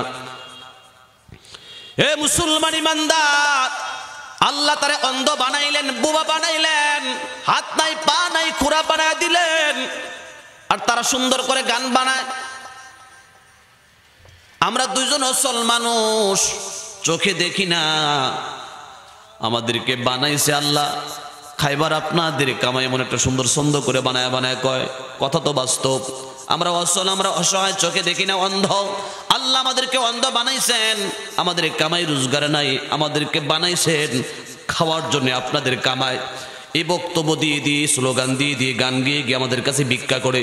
কখনো যদি আল্লাহর রাখে, আল্লাহর রস্তে ভিক্ষা চায়, রাসূল বলেছেন আল্লাহর নামের দোহাই দিয়ে কেউ যদি হাত বাড়ায় দেয়, ভিক্ষুককে ফিরিয়ে দিও না, তাহলে আমার আল্লাহর নামের বেইজ্জতি হয়ে যায়। কত বড় কথা আপনি জানেন? এখানে ইম্পর্টেন্ট কথা। জাহান্নামে গেছে ভিক্ষুকরা ভিক্ষা না দেওয়ার কারণে। আমরা তো মনে করি না, মনে করি ভিক্ষুক চাইছে এটা আমারটাই নিতে এসে। না, আপনারটা নিতে আসে নাই। আপনার খাবারের ভিতরে ভিক্ষুকের খাবার আল্লাহ ঢুকাই দিয়েছেন। জাকাতের নেশাব পরিমাণ মালের মালিক 50,000 টাকা ক্যাশ জমা থাকলে 1 বছর এটা জাকাত দেওয়া লাগে, জানেননি আপনারা? এই জাকাত যে দিবেন 40 ভাগের 1 ভাগ সম্পদ, আপনার সমস্ত সম্পদের 40 ভাগের 1 ভাগ সম্পদ থেকে 1 ভাগ সম্পদ আল্লাহর রাহে দিতে হবে ফকিরদেরকে। এটা আপনার না, এটা আল্লাহর রাহে ফকিরকে দিতে হবে। এটার মালিকই ফকির, আপনি না। শুধু আপনি দেওয়ার মালিক, দিবেন, এটার মালিক আপনি না। ভাইরা আমার, বন্ধুরা আমার, খেয়াল করে কথাগুলো শুনুন। 3 নাম্বার কথাটা বলার জন্য আমি এদিকে চলে গেলাম। ওয়াকুন্না নাখুদু মাআল খায়দিন। আমাদের একটা অপরাধ হলো আমরা দুনিয়াতে সমালোচক ছিলাম। আমরা হলাম মাস্টার হিরো, সাপাবাজ, খালি ঘুরতাম, পান খাইতাম, চা খাইতাম, জাবর কাটতাম গরুর মতো, আর মানুষের সমালোচনা করতাম। সমালোচনা করাই আমাদের ছিল পেশা আর নেশা। জোরে কর নাউযুবিল্লাহ। গরু দেখেন না, সারাদিন যা খায়, গোয়াল গরু যখন রাখেন দেখবেন সারা রাত খালি সাবায়, সাবাই না? কথা কন না, সাবাইনি? সারা রাত তো খালি সাবাই আর সাবাই, দিনে যা খাইছে এগুলো সাবাই। আর একদল মানুষের কথা কিতাবে আসছে, এই লোকগুলোর কাজ হলো গড়ে যা খাইছে এগুলো রাস্তায় বসে বসে সাবা, পান সাবা, জাবর কাটে আর মানুষের বদনাম করে। এই বদনাম না করলে আর পেটের ভাত হজম হয় না। গরু জাবর না কাটলে, শুদ্ধ ভাষা মনে হয় নাকি জানি না, কোন এলাকার ভাষা আমি জানি না, শিখছিলাম আর কি। গরু জাবর না কাটলে যেমন ভাত হজম হয় না, এই সমালোচকের সমালোচনা না করলে 3 বেলার ভাত তার হজম হয় না। জোরে কন্যা ঠিক কিনা? ঠিক না? এই সমালোচনা করে যাইতে হবে জাহান্নামের আগুনে। আসুন আবার চলে যায় মূল কথার দিকে। তামার নখ দিয়া চেহারার গোশতগুলো টেনে টেনে ছিটতেছে। জিজ্ঞেস করা হলো এরা কারা? এরা হলো ওই সমস্ত লোক যারা দুনিয়াতে সমালোচনা করতো। এ মুসলমান, সমালোচনা করতে হলে মুখ লাগে কিনা? লাগে না? মুখ দিয়ে তো মানুষ সমালোচনা করে, কথা বলা লাগে। আওয়াজ করে বলেন ঠিক কিনা? ঠিক না? আল্লাহর নবী, বিশ্ব নবী, দয়ার নবী, মায়ার নবী, রহমতের নবী বলেন, মাইয়াজমাল্লি মা বাইনা লিহিয়াইহি ওয়া মা বাইনা রিজলাইহি আজমাল্লাহুল জান্নাহ। কত সুন্দর সুসংবাদ রাসূল দিলেন। যেই লোকটা আমার, যে উম্মত 2 জিনিসের গ্যারান্টি আমাকে দিবে, আমি তার জান্নাতের গ্যারান্টি দিলাম। সুবহানাল্লাহ বলেন। আমরা যদি আমাদের রাসূলকে 2 জিনিসের গ্যারান্টি দিতে পারি, আমাদের রাসূল আমাদেরকে জান্নাতে নেওয়ার গ্যারান্টি দিবে, জিম্মাদার হয়ে যাবে। রাসূল আমাদের জান্নাতের জিম্মাদার হয়ে যাক। আমরা চাই কিনা? চাই না? যারা চাই তো মুখ খুলছে, আর যারা চায় না মুখই খুলছে না। জোরে কোন চান কিনা? চান না? আল্লাহর নবী বলেন 2টা জিম্মাদার তুমি হয়ে যাও, আমি তোমার জান্নাতের জিম্মাদার হয়ে যাব। কি জিম্মাদার? 1 নাম্বার, রাসূল বলেন তুমি তোমার জবানের হেফাজতকারী হয়ে যাও। এই মুখ দিয়ে জীবনে কত কথা তোমার বের হয়েছে, কথার নাম হলো লতা। কথা বলা শুরু করলে কথা আর শেষ হয় না। মোবিল যদি লাগতো, তেল যদি খরচ লাগতো, চার্জ যদি করা লাগতো, কথা বললে যদি বিল উঠতো, তাইলে কিন্তু এত কথা আমরা বলতাম না। ঠিক নি? ফ্রি মনে করে খালি কইতেই থাকে। মনে রাখেন, এটা ফ্রি না, এটারও কিন্তু হিসাব আসেনি। কথা কন না কা? সূরা মুমিনুনের ভিতরে আল্লাহ তাআলা বলেছেন, ওয়াল্লাযীনা হুম আনিল লাগবি মুরিদুন। মুমিনের একটা গুণ থাকবে, মুমিনের একটা কোয়ালিটি থাকবে। মুমিন অনর্থক আজে বাজে কথা থেকে নিজের মুখকে কন্ট্রোল করবে। আল্লাহু আকবার বলেন। এটা হলো মুমিনের বৈশিষ্ট্য। আর্মির যেমন ইউনিফর্ম আছে, গায়ে পোশাক আছে আর্মির পোশাক, দেখলে বোঝা যায় আর্মি। পুলিশ যেমন আছে তার পোশাক আছে, দেখলেই বোঝা যায় পুলিশ। মুমিনের কিছু এমন গুণ আছে, দেখলেই বুঝতে হবে মুমিন। মুমিন খামোখা বক বক করে না, আমাদের গ্রামের ভাষা, খামোখা বক বক করে না। মুমিন যা কয় কাজের কথা কয়, অনর্থক সময় নষ্ট করে না। কথা বলেন ঠিক কিনা? ঠিক না? রাগ করতেছেন নি? আঞ্চলিক ভাষায় বললাম। ভাইরা আমার, বন্ধুরা আমার, আল্লাহ রাসূল বলেন যেই লোকটা তার জবানের লাগাম লাগায় দিবে, জবানে যা বলবে প্রয়োজনীয় কথা বলবে, অনর্থক কথা বলবে না, জবানের কন্ট্রোল করে দিবে, আমি রাসূল তার জিম্মাদার হয়ে গেলাম। আমি রাসূল তার জান্নাতে নেওয়ার জিম্মাদার হয়ে গেলাম, জামিন হয়ে গেলাম। আমি তার জান্নাতে নিয়ে যাব। আওয়াজ করে বলেন সুবহানাল্লাহ। এটা হলো এক, তুমি তোমার জবানের কন্ট্রোল করো, আমি তোমার জান্নাতের জিম্মাদার। 2 নাম্বার, মা বাইনা রিজলাইহি, রাসূল বলেন 2 নাম্বার হলো তুমি তোমার 2 রানের মাঝখানের লজ্জাস্থানকে হারাম কাজ থেকে কন্ট্রোল করো, হেফাজত করো, তাহলে আমি তোমার জান্নাতের জিম্মাদার হব। অবৈধ কাজে তুমি পা বাড়াবে না, অন্যায় জিনার ভিতরে পা বাড়াবে না, আমি রাসূল তোমার জান্নাতের জিম্মাদার হয়ে যাব। জোরে বলেন সুবহানাল্লাহ। আমার মুসলমান ভাইয়েরা, আল্লাহর নবী, বিশ্ব নবী রাহমাতুল লিল আলামিন আরেকটু সামনে অগ্রসর হলেন। কিছুক্ষণ যাওয়ার পরে তাকায় দেখেন একদল লোক রক্তের সাগরে হাবুডুবু খাচ্ছে, রক্তের নদীর মধ্যে হাবুডুবু খাচ্ছে। বলেন তো দেখি, পানির নদীতে তো অনেকে হাবুডুবু সাঁতরাইতে পারে না, আর রক্তের নদী দেখলে তো অবস্থা খারাপই হয়ে যাবে। কথা বলেন ঠিক কিনা? ঠিক না? রক্তের নদী স্রোত বয়ে যাচ্ছে, একদল লোক রক্তের সাগরে হাবুডুবু খায় আর পাথরকে লুকমা বানিয়ে খায়। আমরা যেমন বাতের নলা খায়, ওই লোকটা পাথর নলা বানায় খাচ্ছে। আল্লাহর নবী জিজ্ঞেস করলেন, জিবরাইল, জিবরাইল, এরা কারা রে যারা রক্তের সাগরে হাবুডুবু খায়? কেন তারা পাথর নলা বানায় খায়, পাথর লোকমা বানায় খায়? জিবরাইল ডাক দেন, রাসূল গো, তারা দুনিয়ার জমিনে সুদখোর। আওয়াজ করে কোন কি খোর? নাই, আমাদের এলাকায় নাই। আছে সুদখোর? আছে নাকি? কোন নাকা আপনারা করলে অসুবিধা না, আমি করলে আবার বিপদ আছে।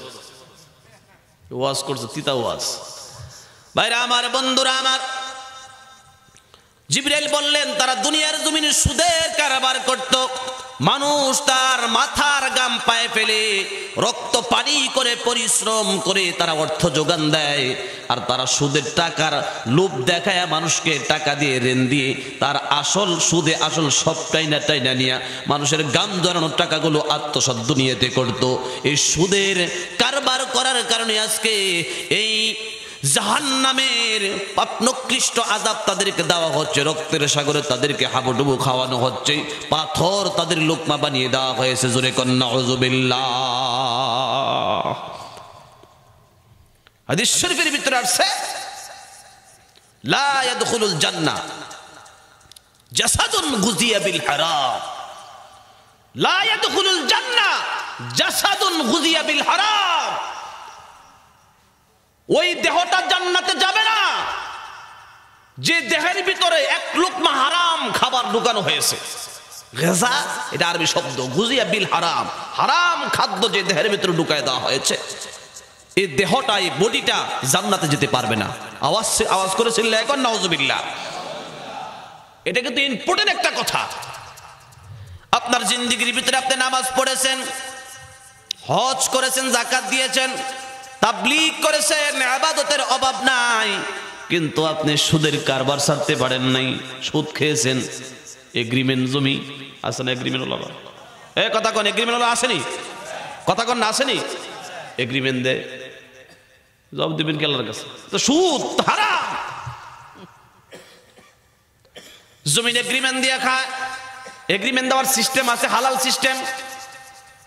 যে লোকটারে আপনি দিবেন 1 লক্ষ টাকা নিয়ে একখানে জমি দিলেন, 1 বছর পর্যন্ত তুমি আমার জমিন বুক করবে, 1 বছরের একটু আপনি শর্ত লাগাই দিবেন যে 1 বছর ভাড়া বাবদ 5,000 টাকা কেটে রাখবে, 95,000 টাকা ফেরত দিবে, তো হালাল হয়ে যাবে। তাহলে কি হবে? খালি বিপদ লাগাই দিয়ে গেলাম, সমাধান না করলে অসুবিধা, তাই সমাধানও করে দিলাম। একটা ভাড়া কিনে নিতে হবে। টাকা 1 লাখ দিলেন, জমি এক কানে নিলেন, 1 বছর খাওয়ার পরে টাকা পুরোটা 1 লাখ ফেরত নিলেন, তো খাইলেন যে 1 বছর? না না, 1 বছর খাইলেন, আপনি জমিটা বুক করলেন, এর বিনিময় তো দিলেন না, আপনি টাকা তো ফেরত নিলেন। 1 বছর ভাড়া বাবদ কিছু টাকা তাকে দিতে হবে, তাইলে হালাল হয়ে যাবে। সুবহানাল্লাহ বলেন। কম দেন, আলোচনা সাপেক্ষে কম দেন। এই হলো সিস্টেম, হালাল সিস্টেম। এগ্রিমেন্ট, জমি দাও হারাম। আল্লাহ রসুল বলেন, যেই দেহের ভিতরে হারাম লোকমা ঢুকবে, সুদের খাবার ঢুকবে, ওই দেহটা আল্লাহর জান্নাতে যাইতে পারবে না। জিবরাইল আলাইহিস সালাম বিশ্ব নবীকে নিয়ে আরেকটু সামনে অগ্রসর হলেন। একটু সামনে অগ্রসর হওয়ার পরে তাকে দেখে একদল মানুষের মাথার উপরে বড় বড় পাথর মারতেছে, আর মাথার মগজ সহ চাড়া, মাথার খলিগুলো, খুপড়িগুলো ক্ষত বিক্ষত হয়ে চূর্ণ বিচূর্ণ হয়ে ছড়িয়ে ছিটিয়ে পড়তেছে। লোকগুলো হাউমাউ করে কাঁদতেছে। মুহূর্তের ভিতরে আবার মাথাটা জোরে লাগতেছে, আবার পাথর মারতেছে, মগজগুলো ছিটকে পড়তেছে, এমন ভাবে তাকে ক্রমান্বয়ে আযাব দেওয়া হচ্ছে। হযরত জিবরাইল আল্লাহর নবীকে ডাকলেন, ইয়া রাসূলুল্লাহ, ইয়া হাবিবাল্লাহ, আপনি কি বলতে পারেন তারা কারা? জিবরাইল বলেন, না রাসূল গো, ওই সমস্ত লোক যারা দুনিয়ার জমিনে ফরজ নামাজ আদায় করত না, নামাজে অলসতা যারা করত, আল্লাহ রাব্বুল আলামিন তাদের মাথাকে পাথর দিয়ে চূর্ণ করতেছে। জোরে জোরে কর নাউযুবিল্লাহ। নামাজে অবহেলা করার মতো মানুষ আমাদের দেশে আসেনি? জোরে কর না, আসেনি? মুসলমান ভাইরা আমার, নামাজ পড়া আল্লাহর পক্ষ থেকে ফরজ। যারা এখনো নামাজ পড়েন না, এটা কত বড় গাদ্দারি আল্লাহর সাথে, আপনি তো কল্পনাও করতে পারেন না। বিশাল বড় গাদ্দারি, কত বড় ধমকি হাদিসে দেওয়া হয়। ছোট ছোট্ট কথাটা বলে দেই, যারা এখনো যুবক বাইরে নামাজ পড়েন না, আমি আপনাদেরকে বলি, হাদিস শরীফে আল্লাহর নবী বলেন, মান তারাকাস সালাতা মুতাআম্মিদান ফাকাদ কাফার। যে লোকটা ইচ্ছাকৃতভাবে নামাজ আদায় করলো না, ফাকাদ কাফার। হাদিসে বলা হয়েছে, হাদিসের অর্থ যদি বলা হয়, অর্থ দাঁড়ায় সে কাফের। নাউজুবিল্লাহ, অর্থ দাঁড়াইলো এটা। তো আমাদের দেশের আলেমরা বক্তব্য দেয় ডাইরেক্ট তো কাফের না, সে কাফের মতো কাজটা করলো। মনিবের অবাধ্য গোলাম, মা বাবার অবাধ্য সন্তান, মালিকের অবাধ্য কর্মচারী। মালিক যেমন কর্মচারীর কাছ থেকে বাদ দিয়ে একটা পোলা রাখছেন দোকানে, পোলা রাখছেন আপনার ফ্যাক্টরিতে কাজ করার জন্যে, আপনার একটা অর্ডারও মানে না, শুধু অবাধ্য বেয়াদবি করে। বলেন তো এমন কর্মচারী আপনি রাখবেন? কথা কোন রাখবেন? আপনার অর্ডার না মানার কারণে কর্মচারীকে যেমন আপনি বহিষ্কার করে দিবেন, তাড়ায়া দিবেন, বেইজ্জতি করে বের করে দিবেন। 5 ওয়াক্ত নামাজ মালিকের পক্ষ থেকে বেসিক অর্ডার, ডিউটি, জিম্মাদারি। এই জিম্মাদারি যদি কোনো বান্দা আদায় না করে, রাসূল বলে দিয়েছেন ফাকাদ কাফার, সে মালিকের অবাধ্য আচরণ করলো, মালিক তারে বান্দার তালিকা থেকে নাম কাইটা দেয়। জোরে কোন নাউযুবিল্লাহ। এখন কি স্বপ্ন দেখেন আমি আরো 30 বছর বাঁচবো? এখনো কি আপনি কল্পনা করেন আমি 5 তলা বিল্ডিং বানাবো? এখনো কি আপনি স্বপ্ন দেখেন, ভবিষ্যৎ পরিকল্পনা করেন? এ মুসলমান, তাকা দেখেন এ বালুয়াকান্দি কবরস্থানে আপনার মতো কত যুবক শুয়ে আছে।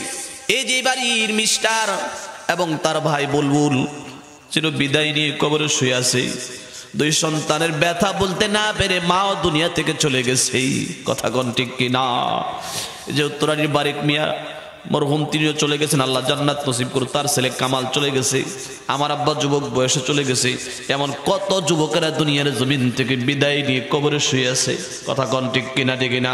কিসের বাহাদুরি রে ভাই? কিসের স্বপ্ন তুমি দেখো? কিসের আশা তুমি করো? তোমার মতো কত যুবক ঘর থেকে বের হয় আর ঘরে ফিরতে পারে না। কত যুবক বিদেশে যায় অর্থ সম্পদ কামাই করার জন্যে, লাশ হয়ে বাড়িতে আসেই। এই কারণে নামাজ আর ত্যাগ করা যাবে না। আখিরাতের সঞ্চয় আজকে চক্ষু বন্ধ করে দেখেন, সন্তানগুলো তো সঙ্গে যাবে না। আদরের এত আদরের স্ত্রী একদিনও আপনার সারা খায় না। রাতের 10টা 11টা পর্যন্ত স্বামী কখন আসবে ভাত খাবে অপেক্ষা করে ভালোবাসে। ভালোবাসার স্ত্রী আপনার কবরের সঙ্গী হবে না, সাথী হবে না। এই কারণে নিজের কবরের একা থাকার সামানা হলো নামাজ। এই নামাজ কিন্তু আর ত্যাগ করা যাবে না। আওয়াজ করে মোহাব্বতে সহি নিয়তে বলেন, নামাজ আদায় করবো তো ইনশাল্লাহ। আরো জোরে বলেন, করবো তো ইনশাল্লাহ। যুবক বারে নামাজ ধরবেন, নামাজ যেখানে থাকে নামাজ আদায় করে নেবেন। নামাজ আদায় না করলে জাহান্নামে মাথা চূর্ণ বিচূর্ণ করা হবে, গভীর জাহান্নামের তলদেশে আপনাকে নিক্ষেপ করা হবে। আল্লাহর নবী বিশ্ব নবী জিবরাইলের সঙ্গে আরেকটু অগ্রসর হলেন। আরেকটু অগ্রসর হওয়ার পরে তাকায়া দেখে একদল নারী এবং পুরুষের সামনে সুন্দর সুস্বাদু গোশত পাকানো আছে, সুন্দর মজাদার সুঘ্রাণ যুক্ত গোশত পাকায় রাখা হয়েছে।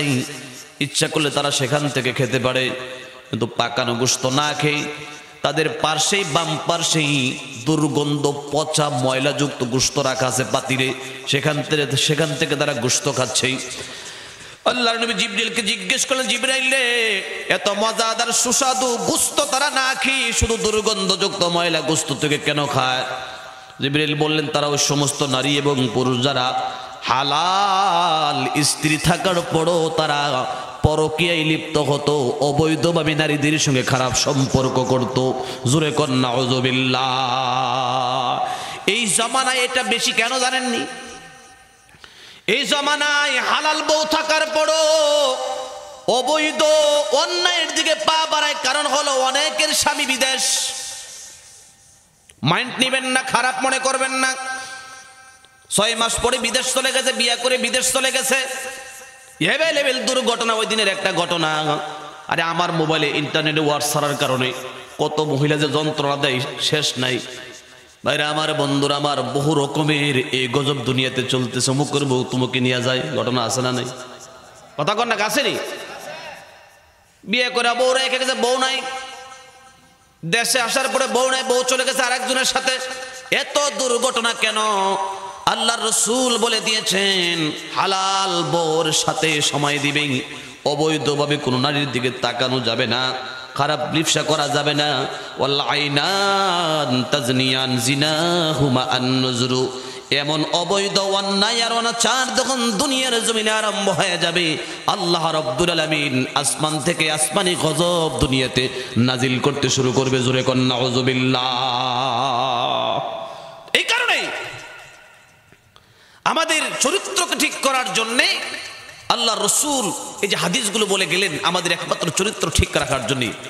4 নাম্বার যে কথাটা, 5 নাম্বার যে কথাটা আসছে কিতাবের ভিতরে বলে যে আল্লাহ রসুল যখন আরেকটু অগ্রসর হলেন, দেখলেন একদল নারী এবং পুরুষকে। আপনারা হয়তো নান রুটি অথবা তন্দুর রুটি দেখেছেন, দেখছেন? তন্দুর রুটি এই যে বড় এক চুলার ভিতরে লাগাই দেওয়া, আগুনের শাখা ফুলে ফুলে যায় রুটিগুলা, খাইছেন কখনো?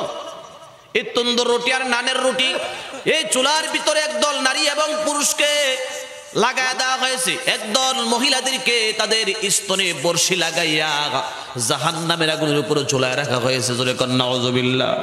জিজ্ঞেস করা হলো, রে জিবরাইল, এদেরকে এত বড় শাস্তি কেন দেওয়া হচ্ছে? আল্লাহর নবী যখন প্রশ্ন করেন, জিবরাইল বলে, ওই সমস্ত নারী এবং পুরুষ যারা দুনিয়ার জমিনে অবৈধ মেলামেশা করত, অবৈধ কার্যক্রম করত, আল্লাহ রাব্বুল আলামিন তাদের উপরে ওই গজব আজকে নাজিল করে দিয়েছেন। জাহান্নামের আগুনের উপরে তাদেরকে তন্দুর রুটির মতো আযাব দেওয়া হচ্ছে। জোরে কর নাউযুবিল্লাহ। আরো জোরে চিল্লায়ে কর নাউযুবিল্লাহ। ভয়ঙ্কর সাপ বিচ্ছু তাদের লজ্জাস্থানে কামড়াচ্ছে, তারা হাউমাউ করে কাঁদতেছে। মুসলমান ভাইরা আমার, সামান্য অল্প সময়ের সুখের জন্য আজীবন জাহান্নামের আগুনে কেমন করে জ্বলবেন? দুনিয়াতে 5 মিনিটের সুখের জন্য আপনি ওই যে জাহান্নামের আগুনে লক্ষ লক্ষ বছর পুড়বেন। কেমন করে জাহান্নামের আগুন সহ্য করবেন? জাহান্নামের আগুন সহ্য করার মতো যোগ্যতা কি আমাদের আছে? সকলে আওয়াজ দিয়ে কোন আছে? তাহলে দুনিয়ায় এই পাপগুলো থেকে আল্লাহ আমাকে আমাদেরকে, আমাদের পরিবারকে, আমাদের সন্তানকে, আমাদের বোন ভাগ্নিকে, আমাদের পরিবারকে আল্লাহ হেফাজত করুন। সকলে বলি আল্লাহুম্মা আমিন। আর জোরে চিল্লায় বলি আল্লাহুম্মা আমিন। ভাইরা আমার, বন্ধুরা আমার, আলোচনা শেষের দিকে আল্লাহর নবী বিশ্ব নবী রাহমাতুল লিল আলামিনকে দৃশ্য দেখানোর উপরে জাহান্নামের পালা শেষ হলো। এবার জান্নাতের পালা, জান্নাত দেখাবেন। জাহান্নামের আলোচনা করতে করতেই চলে গেল রাত্র প্রায় 12:30। জান্নাতের আলোচনা করতে গেলে আরো অনেক সময়ের দরকার। এই জান্নাত জাহান্নাম পরিদর্শন করার পরে এরপরে বিশ্বনবীকে নিয়ে যাওয়া হলো আসমানের দিকে। সেই আসমান থেকে ক্রমান্বয়ে চলে গেলেন সিদরাতুল মুনতাহা, যেখানে যাওয়ার পরে জিবরাইলের পাওয়ার আর শেষ, সেখানে আর যাইতেই পারে না। সুবহানাল্লাহ কোন আলহামদুলিল্লাহ। তো জান্নাতের আলোচনা শুনলে, জাহান্নামের আলোচনা শুনে তো শরীরটা একটু ভয় লাগছে, হৃদয়টার ভিতরে একটু কাঁপুনি আসছে। জান্নাতের আলোচনা শুনলে অনেকটা আশা আসতো। অনেক চমৎকার আলোচনা জান্নাতের আলোচনা, সেখানে এত সুন্দর ব্যবস্থাপনা আল্লাহ রেখেছেন। জাহান্নামের আলোচনা শুনলে মনে হয় যে সবাই জাহান্নামে যাবো, আর জান্নাতের আলোচনা শুনলে মনে হয় যে সবাই জান্নাতে যাবো। সুবহানাল্লাহ কন্যা। বিষয়টা হলো এমন। আল্লাহ তাআলা আমাদের সকলকে আজকের যে বিষয়গুলো আমরা বললাম, এই বিষয়গুলো বোঝার এবং প্রত্যেকেই উল্টা না বুঝে সঠিক বুঝে আমাদের পরিবারকে শুধরানোর আল্লাহ তৌফিক দেখ, বলি আমিন। আর ধরে আওয়াজ করে চিল্লায় বলেন আমিন। আল্লাহুম্মা আমিন। উফাওয়িদু আমরি ইলাল্লাহ ইন্নাল্লাহা বাসীরুম বিল ইবাদ হাসবুনাল্লাহু ওয়া নি'মাল ওয়াকিল নি'মাল মাওলা ওয়া নি'মান নাসীর। কব তলক ইয়া রব রহো তুঝসে জুদা, या इलाही मुझसे कर मुझको जुदा। इलाही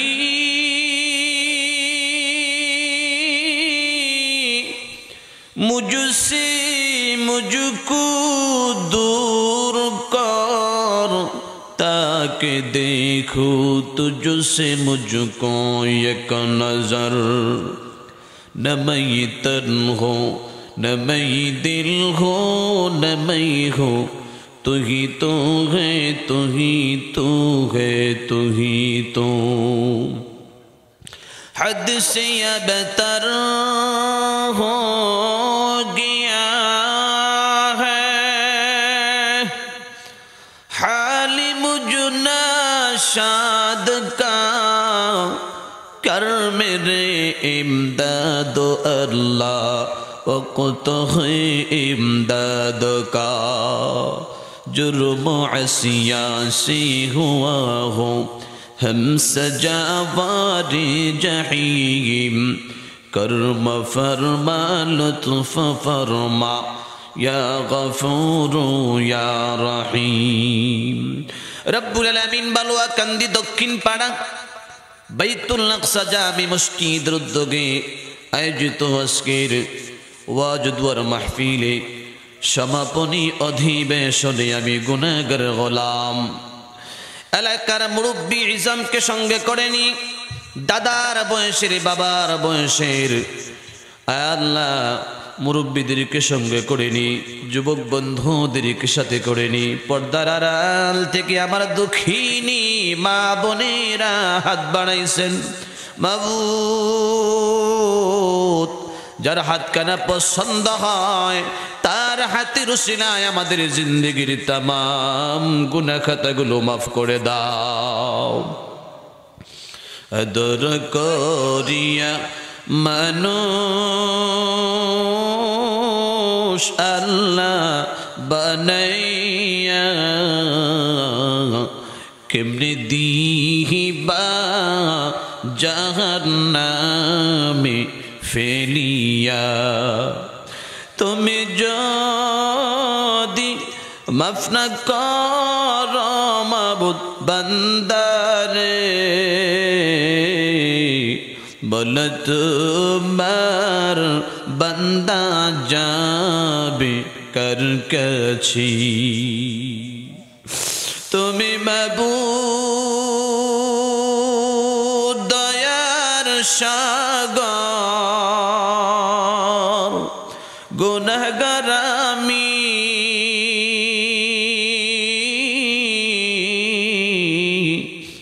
তোমারি দরবারেতে আমি অসহায় স্বামী, তোমারি দরবারেতে আমি অসহায় স্বামী। আমি অসহায় তুমি দয়াময়, আমি অসহায় তুমি দয়াময়, দয়া কর তুমি আমারে। তোমারি দরবারেতে আমি অসহায় স্বামী। রব্বুল আলামিন, গভীর রজনীতে তোমার বান্দাগণ তোমার দরবারে ভিক্ষুকের নি দুটো করে হাত বাড়ায় দিল। মেহেরবানি করে আমাদের জিন্দেগির তামাম গুনাহ খাতাগুলো মাফ করে দাও। আয় রব্বুল আলামিন, আয় আল্লাহ, শয়তানের ধোঁকায় পড়ে, শয়তানের ওয়াসওয়াসায় পড়ে ছোট বড় কবিরা সগীরা জাহিরি বাতিনি জিন্দেগির ভেতরে কত গুনাহ করলাম। এই গুনাহ লইয়া যদি অন্ধকার কবরে যায়, জাহান্নামের আগুন ছাড়া কোনো উপায় নাই। জাহান্নামের কালো আগুন আমরা সহ্য করতে পারবো না। মালিক, তোমার এতিম নবীর এতিম গুনাহগার উম্মত আমরা। রব্বুল আলামিন, তোমার নবীজির খাতিরে আমাদের জিন্দেগির তামাম পাপ রাশিগুলো মাফ করে দাও। রব্বুল আলামিন, দুনিয়াতে আমরা দেখি যারা কুকুর পালে, পালিত কুকুরকে যদি বাড়ির মালিক লাঠি দিয়ে আঘাত দেয়, কুকুরটা ব্যথা পাইয়া পালিয়ে যায়। কয়েক ঘন্টা পরে আবার ব্যথা ভুলে গেলে মালিকের গেটের সামনে, মালিকের দরজার সামনে কুকুর হাজির হয়ে যায়। কুকুর লেজটাকে গোড়ায়া গোড়ায়া মাথাটাকে উঁচু করে আকুতি মিনতি করে মালিক রে বোঝায়, মালিক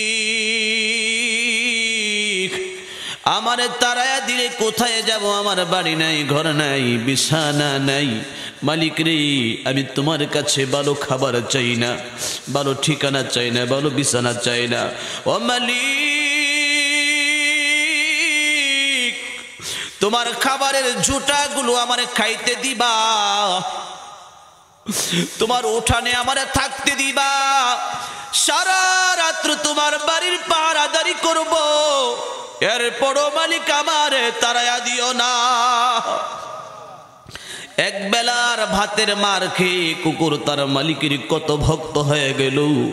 আমরা মানুষ হয়ে আল্লাহ তোমার হাজারো নিয়ামত ভোগ করে তোমার মতো মালিকরে চিনলাম না। জীবনের শেষকালে তোমার দরবারে আত্মসমর্পণ করলাম। মেহেরবানি করে আমাদেরকে তোমার পছন্দের বান্দা বানায়া দাও। রব্বুল আলামিন, আমরা যারা হাত বাড়াইলাম জানি না কার দাদা নাই, দাদি নাই, নানা নাই, নানি নাই, মামা নাই, মামি নাই, খালা নাই, খালো নাই, শ্বশুর নাই, শাশুড়ি নাই। আল্লাহ, জানি না কার বাবা নাই, কার জানি দুঃখিনী মা নাই। কে জানি নিজের হাতে নিজের বাবাকে কবরে মাটি দিছি, কে জানি জনম দুঃখিনী মাকে চিরদিনের জন্য হারাইছি। মাবুদ, আমাদের মা বাবার কবরগুলো জান্নাতের বাগান বানায়া দাও। আমাদের ময় মুরব্বীদের কবরগুলো জান্নাতের টুকরা বানায়া দাও। আমাদের সন্তানাদি, আমাদের আব্বা আম্মা, ময় মুরব্বী যারা অসুস্থ, আল্লাহ তাদেরকে শাফায়ে কামেলা দান করে দাও। আল্লাহ, আমাদের অসুস্থ মা বাবাকে শাফা দান করে দাও। যাদের মা বাবা আছে, আল্লাহ আমাদের মাথার চুল পরিমাণ হায়াত বাড়ায়া দাও।